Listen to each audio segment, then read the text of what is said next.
Welcome back, Web3 TV. I'm Cristina Najera. Welcome to Freedom with Web3 podcast. I'm so excited today because I have a very special guest. Today, we are going to discover more about Web3, cryptocurrency, AI, and blockchain. Please say hi to Mike. He is from Ort, and I'm very happy to hear more about what you do and who you are.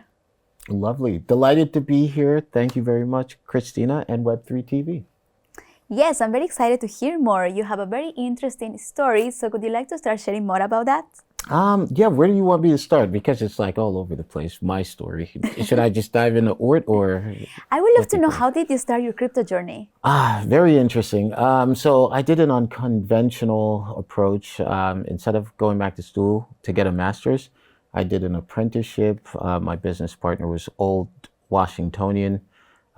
Great-grandfather built the walls around Washington, D.C. and walls around Georgetown University. He's named after his cousin, Walter Reed.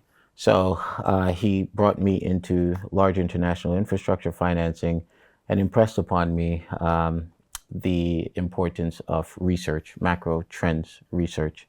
So from there, one thing led to another, ended up moving from my dead-end job, going to Jamaica, back home where I'm from, where I retired. He and I would have these nightly discussions.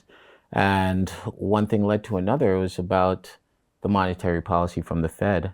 And I brought up Bitcoin, and we both agreed that I should do a dissertation on Bitcoin. So in 2015, I started doing research on Bitcoin. And when I presented it to him, it was such a compelling narrative. We decided to start investing. So early 2016, we got Bitcoin at some ground level pricing. Wow, I love that. I think something very important when it comes to Web3 is to be curious, to be very open to learn something new, to be very excited about understanding something different, because this technology has a lot of things to discover. So when we are open to understand more about it, to meet more people, to talk about it, it's key so we can understand how we can use it, right? So with that, how did you ended up being at Ort? Yes, very good question. So co-founded, my Bitcoin journey led me to co-founding a VC called Office Lear that's based in New York City.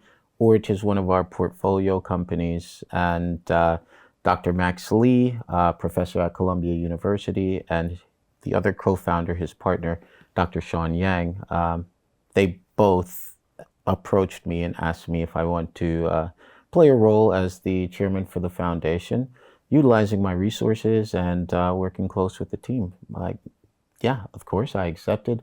I think it was a new journey for me and experience. So yeah, it's been rich.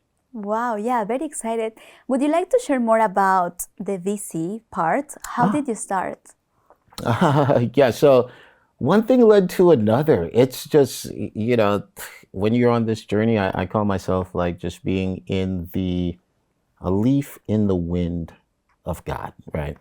And it's been an amazing experience. I moved to New York after my business partner Walter's death, and that was so I could get away from all the noise in DC, because it reminded me too much of him. And I doubled down on Bitcoin and Ethereum, and it led me to provide consultancy to, startup projects for like advisory equity, so on and so forth. But what really was interesting was the people that I kept meeting on my journey. Ended up meeting my partner, Francis Burwa. He's now heading up ZK Pass, which is a recent Binance Launchpad project, and also Marian Tong. At the time, she owned a co-working space called Lear East.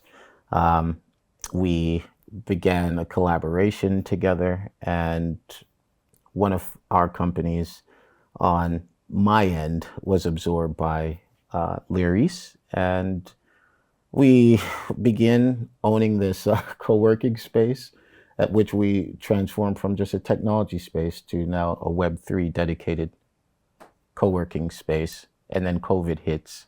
So we had to do a pivot. This was in Soho. We did a pivot into an accelerator, which morphed into a VC, and now we're morphing into an asset management firm. Wow, very interesting. I love your story because it seemed like everything went smooth. Yeah. You were just in the right moment at the right time, and you met the right people, and now here you are in Dubai showcasing what you do. And with that, I would love to know more about ORT itself. Sure. What it is and what's its mission. So ORT is a breakthrough research project from Columbia University, once again led by Professor Dr. Max Lee, our CEO and founder. We're building out a decentralized AI experience. We're really big on this, solving, transparency and adding more participation from the 99% in the rollout of AI. We have our own layer one. It's called Olympus Protocol. We did a TGE January 15th of 2024 and launched on BitGet, Gate, MEXC. We currently have several products, so a suite of products that include decentralized cloud storage. We have a partnership with Dell as one of the first Web3 or even decentralized cloud providers for their ecosystem specific to their small, medium enterprise partners. So now they, 10 million plus, have access to our decentralized cloud solution. We also have an AI agent that's factually accurate, and we've partnered with Lenovo on that end. And now we're gearing up to launch our data hub. The commercial launch takes place in the coming days. It's going to focus on data collections and data labeling. Data labeling's further down on the roadmap, probably a couple months out. Partners with Shenzhen Data Exchange, which is prolific in Shenzhen, and then also AI Tech, and both are marketplaces for the data that's going to be data sets that are going to be facilitated on our data hub. So yeah, we have a lot that's taking place internally and externally. It's very interesting because nowadays we see how companies are combining Web3 and AI. What was the story of your company? Did you start it as a Web3 and AI company, or did you implement AI later on? Because after the boom of ChatGPT, now everybody knows how to use AI, but also is familiar with it, which doesn't happen with Web3, right? People are not very familiar with it. They want to get into the space, but the barrier is big compared to AI. So I would love to know more about that. Well, Dr. Lee has always been a big proponent on AI, especially in Columbia University, right, where he's in the electrical engineering department. He's a mathematician and always spoke pretty highly about AI and its profound future.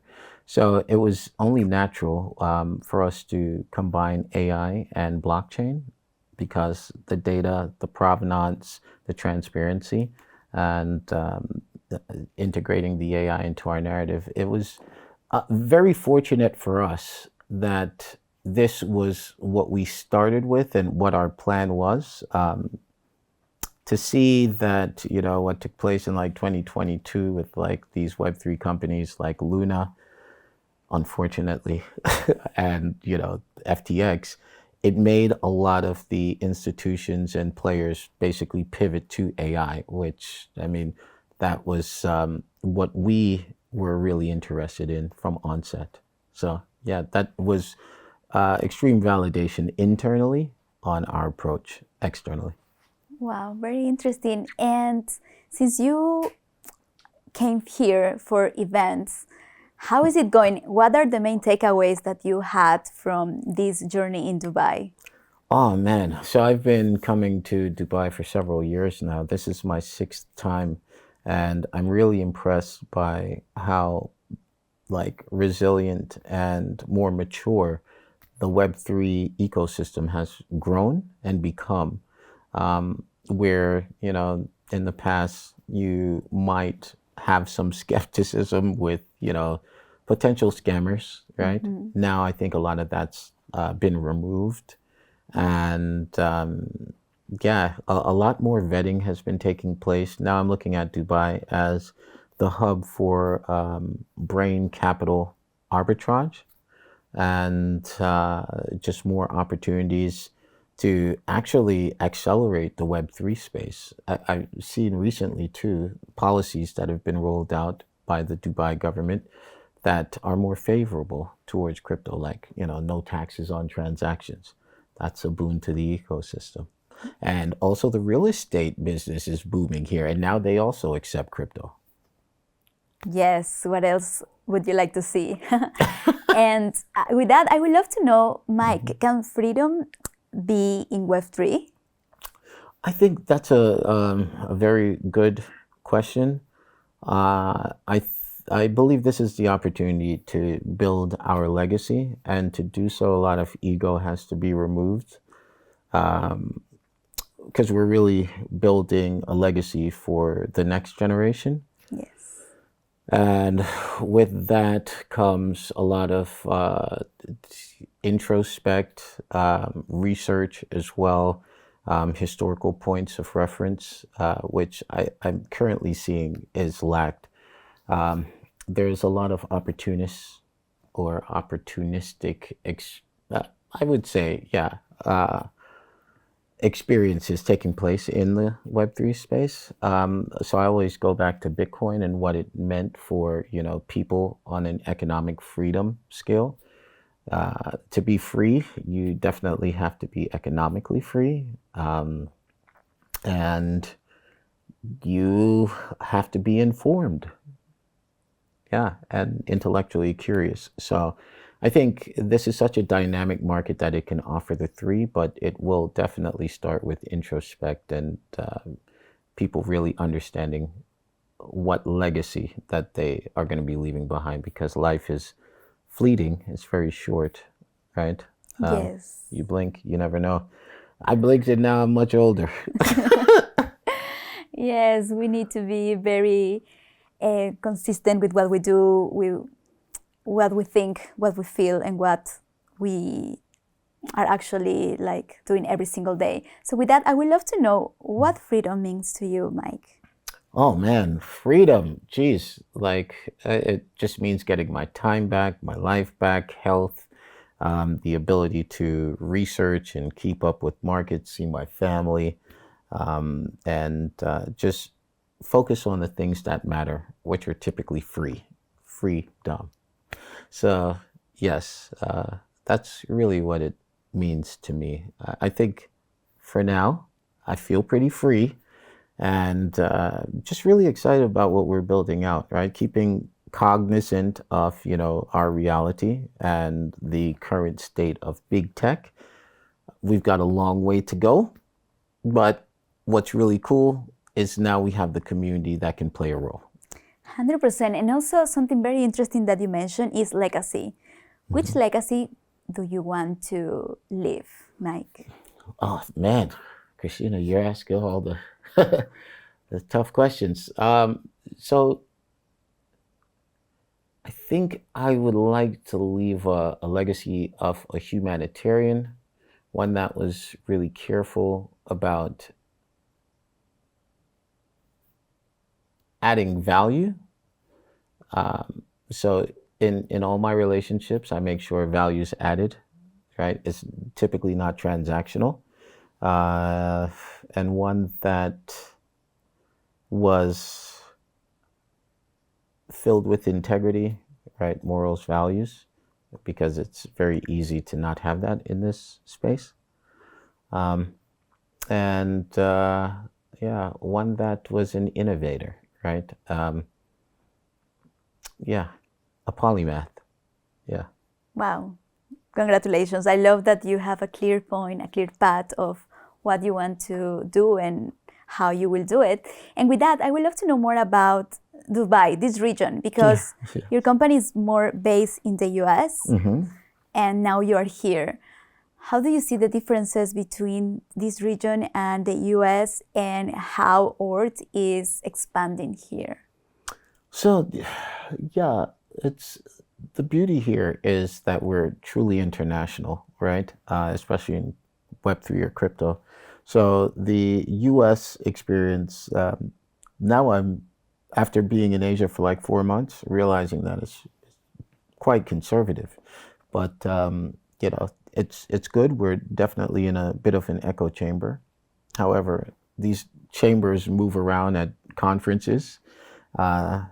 And you get to see outside of the US a lot more activity, innovation taking place, especially on the Bitcoin network, which, Bitcoin is the tide that floats, rising tide that floats all ships. So I really find that appealing.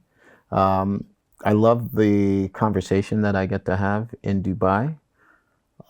There's a lot of intellectual curiosity that can be missing from the space sometimes in, stateside. Correct me if I'm wrong. But I think it's because there's so many backgrounds, ethnicities that are all building in crypto coming here. And there's a bit of a pressure for you to be successful. Otherwise, you got to leave Dubai. So it's like incentivized to have these discussions here. So I find that really compelling. And just enjoy keeping up with the conversation, right? Because the market's so dynamic. You're learning about social-fi, BTC-fi, or all kinds of different conversations being had. So that's one aspect that I like in Dubai, which is like very small, the crypto community. But if I had this conversation in New York, it would probably be, very vertical focused. Yeah. Yeah. Very interesting. Yeah, I love to see your perspective because you come from another city, and then here you find people from all over the world, so you can discuss different things because, as you mentioned, Dubai has people from all over the world with different backgrounds, and a lot of them are very interested on crypto.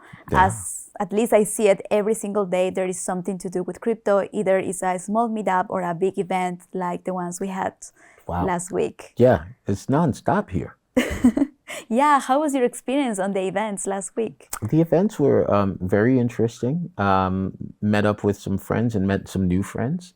So, there's a lot of new people joining the circuit.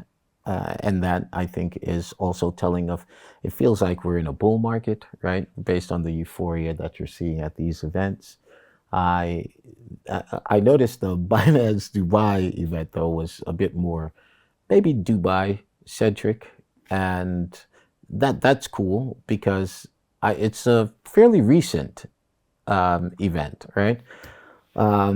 So yeah, that was very interesting getting to meet, the real players that are local.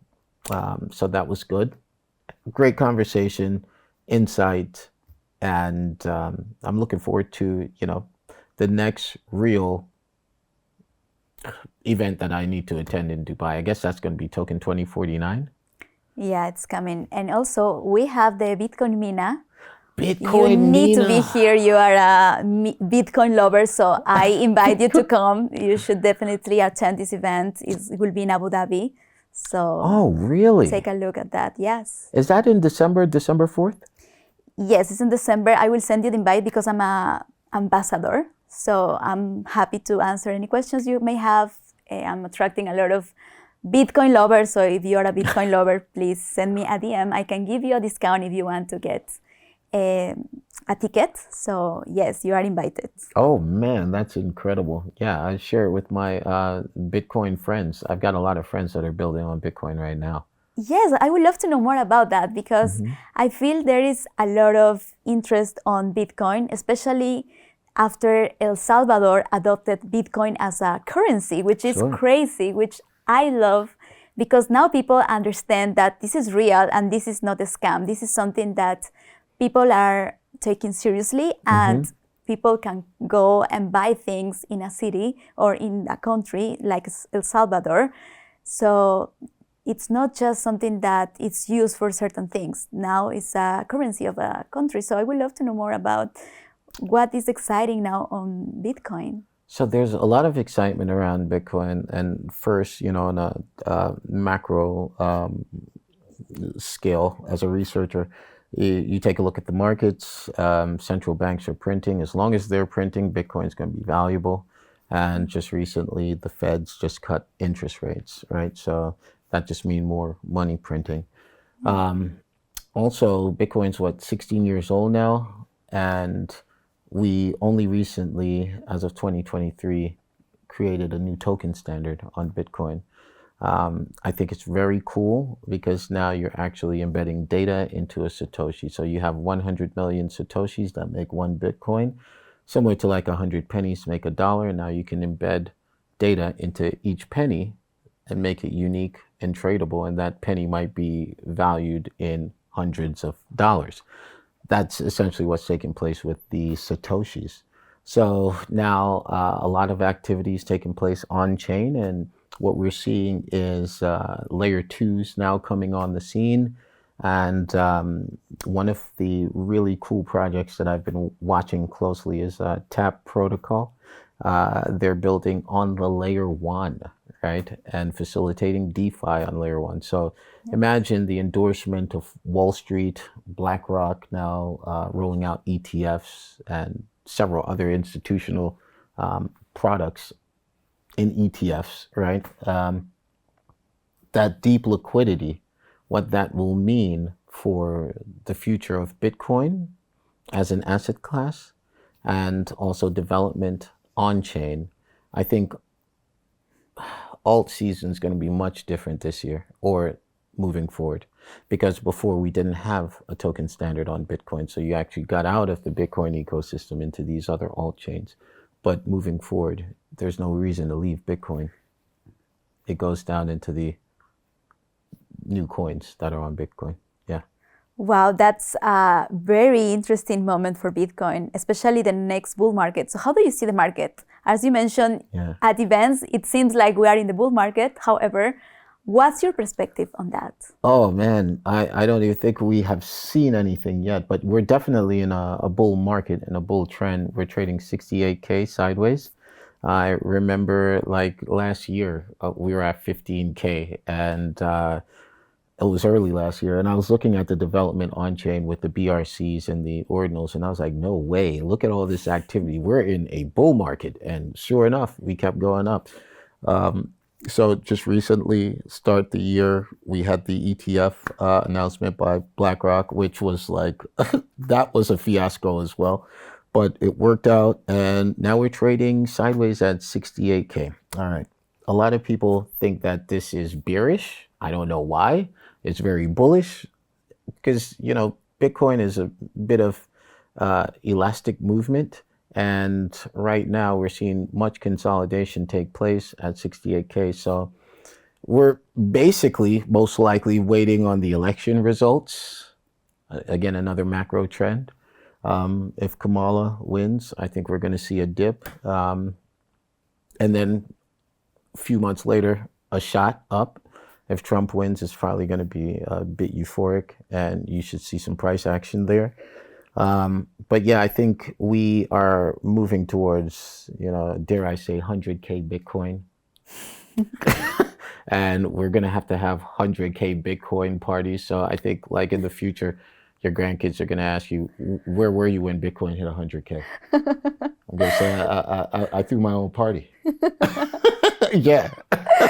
I love that. I love that a lot of people imagine the future and their kids or their grandkids asking them, like, how was living in that stage where you were able to buy Bitcoin at now $70,000 or before, right. Like even that's $10. Cheap. Exactly, because, the predictions are very interesting on the price. And with that, I would love to know more about how do you see the future on Bitcoin? You say 100K now, however, this is a very long-term prediction, I will say, because a lot of people here say Bitcoin, it will go to 1 million. So how long Probably it will more. take? And remember, guys, this is not a financial advice. We are here just sharing our thoughts.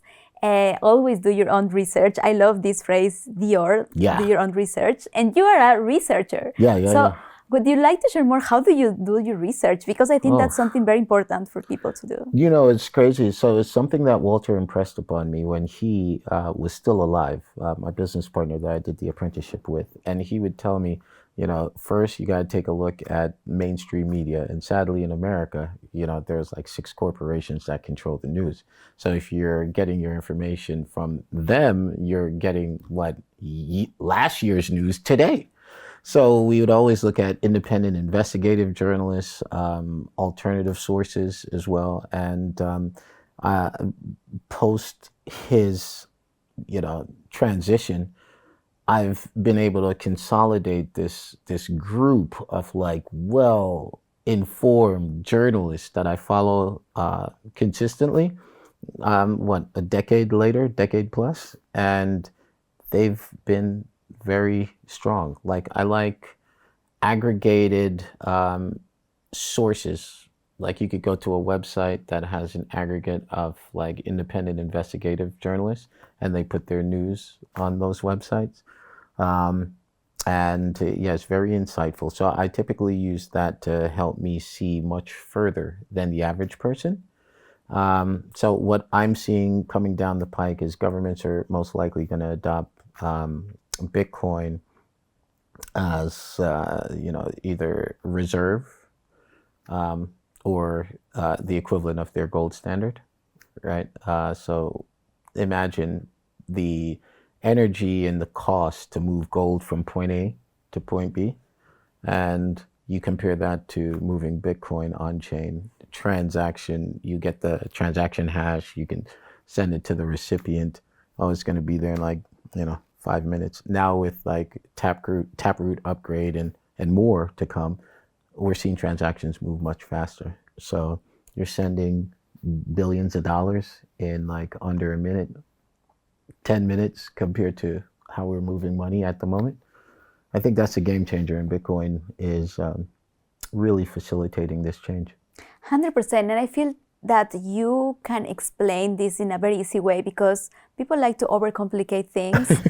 Yeah, sometimes they think that blockchain is very hard to understand, but if you just understand what you just mentioned, that you can send money direct to somebody else without a middleman and without needing a lot of time or without paying a lot of fees for that, that's what blockchain solves, right? Absolutely. And we got to keep in mind as well, if we want mass adoption in this space, I think we have to start speaking in more layman's terms instead of this highbrow technical term. Yes, I would love to talk about mass adoption, because now I went to the Ton Getaway events. It was amazing. And I saw a lot of adoption on Telegram. However, now we are with somebody who loves Bitcoin. How do you see Bitcoin within the mass adoption? Oh, man, with the new token standards, huge. I see Bitcoin leading the wave. The reason being, now you're seeing a lot more documentaries on Bitcoin, a lot of, interest from governments as well. You're talking about El Salvador's adoption, and I've seen Bukele with like dignitaries across the world. Obviously, they're going there to learn a little bit more about his insight on this currency as well. I'm seeing huge interest in Bitcoin, especially whenever we hit new all-time highs, right? It's like a big celebratory dance for all of us. More people are interested in the Bitcoin, and also now meme coins. Meme coins came it came like a thief in the night. Like everyone is now on the retail side talking about meme coins, and that's also bringing interest.